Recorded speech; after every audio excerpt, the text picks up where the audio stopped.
Yep, les amis, Urban Life TV, nouvelle émission aujourd'hui. On va parler stunt. On va parler stunt avec Benjamin.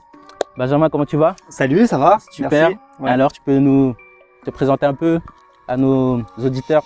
Alors, moi, je m'appelle Benjamin Baldini, j'ai 33 ans et je fais du stunt depuis une quinzaine d'années. Une quinzaine d'années. Ouais. Ok. Tu peux nous dire ce que c'est le stunt? Donc, le stunt, ça veut dire cascade en anglais. Donc, en fait, c'est le fait de faire des roues arrière, des tricks sur une moto. D'accord. Alors, quand tu dis tricks, parce que c'est très Alors, des technique, tricks, hein, voilà, ouais, des tricks, c'est des figures. Donc, c'est le fait de se mettre debout, par exemple, en roue arrière. Donc, le stunt, c'est des roues arrière et des stoppies et des roues avant, en fait. D'accord. Ok. Donc, beaucoup on va dire, d'acrobatie. Donc, c'est des acrobaties, voilà, sur une moto. Sur une moto, super, super top. Donc je sais que ça t'a emmené très loin, donc avant d'en arriver là, on va un peu connaître un peu tes débuts. Voilà, pourquoi le stunt, comment tu as commencé ça? Tu peux... Alors du coup, j'ai commencé il y a une quinzaine d'années, on était une petite bande de potes, on a commencé en scooter. Et voilà, dans la région troyenne, Sainte-Savine? Sainte-Savine, et puis ouais, voilà, on faisait du stunt, on faisait des cascades sur les parkings et un peu dans la rue aussi. Tu as commencé très jeune, non? Et j'ai commencé, j'avais 17 ans. 17 ans, ouais. Ok. Et il y avait un nom de groupe aussi, hein? Et voilà, c'était la Sprinters Team, on avait trouvé un petit nom de... Top, top.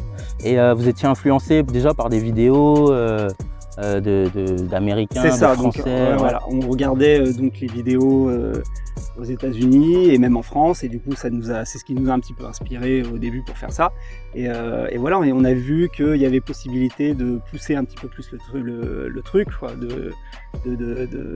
d'augmenter un petit peu le niveau, et du coup c'est ce qu'on a fait, et voilà, on n'a jamais lâché. D'accord. C'est dangereux comme bah, si on fait ça avec des équipements adaptés, casque, gants, blousons, ouais. Normalement il n'y a pas trop de risques, on est à faible allure, on ne fait pas de grande vitesse forcément, donc T'as des mauvais souvenirs un peu de... je me suis jamais rien cassé, donc c'est vrai, ouais. Donc top, nickel. Très bien, très bien. Donc ouais, une histoire fabuleuse. Il y a quelques temps là, Las Vegas. Tu peux nous dire ça, Las Vegas, pour Urban Life TV, Benjamin Baldini, il est là, et un Troyen qui s'est retrouvé à Las Vegas. Quand même, raconte-moi, c'est fou quand même. Ouais, c'est ça, c'est une histoire incroyable. Donc je suis parti faire un spectacle à Trinidad et Tobago, donc c'est une petite île qu'il y a à côté du Venezuela, et je me suis retrouvé là-bas avec un copain et qui devait faire ce voyage à Las Vegas pour travailler au Cirque du Soleil. Et il a refusé cette offre.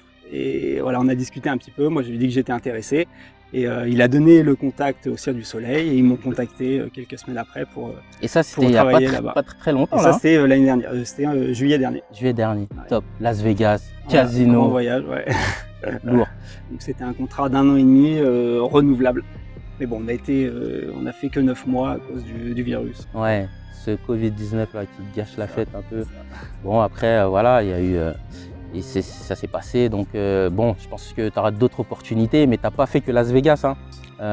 Non, j'ai voyagé un petit peu, ouais. ouais. Je suis parti en Inde il y a quelques années pour faire... j'y suis allé 2 fois d'affilée d'ailleurs, donc faire des spectacles pareil de stunt. J'ai été contacté par des organisateurs directement là-bas, et j'ai pas mal voyagé. Ouais. Donc l'Inde, les États-Unis. L'Inde, les États-Unis, les Antilles, donc Guadeloupe et Martinique. Top. T'étais où en Guadeloupe? En Guadeloupe, à côté de Sainte-Rose. Sainte-Rose. Ah, un quartier un peu chaud, en plus, je connais un peu. Et d'ailleurs, ils sont super bécanes là-bas, hein, la Guadeloupe. Et la Guadeloupe, ouais. Ils aiment bien ça. Donc, ouais. On est parti faire une série de spectacles. Ça a duré 6 mois. Donc, on a fait 3 mois en Guadeloupe et 3 mois en Martinique. Et donc, ça, c'était avec une autre team. Du coup, j'étais avec la team des Switch Riders. Et c'est grâce à eux qu'on a fait...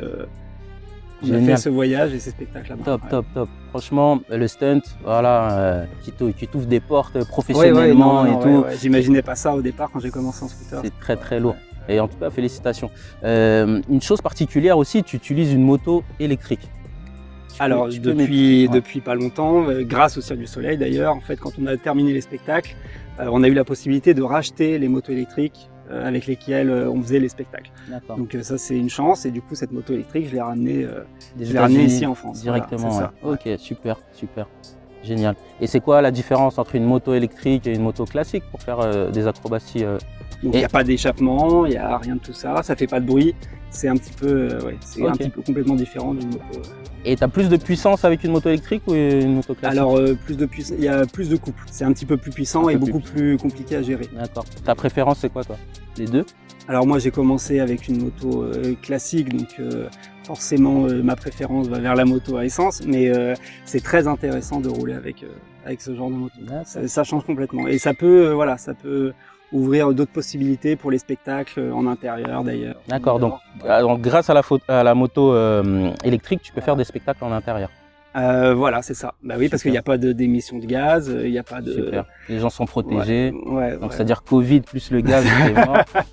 Ok, je comprends. Non, mais c'est ok, ça peut être très bien, très bien. Et aujourd'hui, c'était une grosse journée de tournage pour toi. Voilà, c'est ça. Qu'est-ce que tu nous prépares de beau? On a tourné une petite vidéo dans